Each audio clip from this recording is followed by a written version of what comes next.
ஜென்மம் நிறைந்தது சென்றவர் வாழ்க, சிந்தை கலங்கிட வந்தவர் வாழ்க.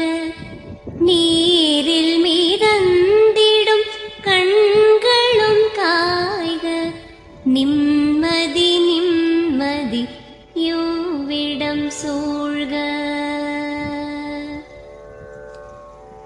ஜனனமும் பூமியில் புதியது இல்லை, மரணத்தை போலொரு பழையதும் இல்லை.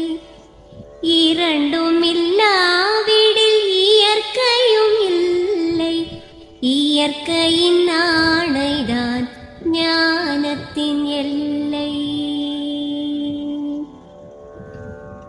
பாசம் உலாவிய கண்களும் எங்கே, பாய்ந்து துழாவிய கைகளும் எங்கே. தேசமள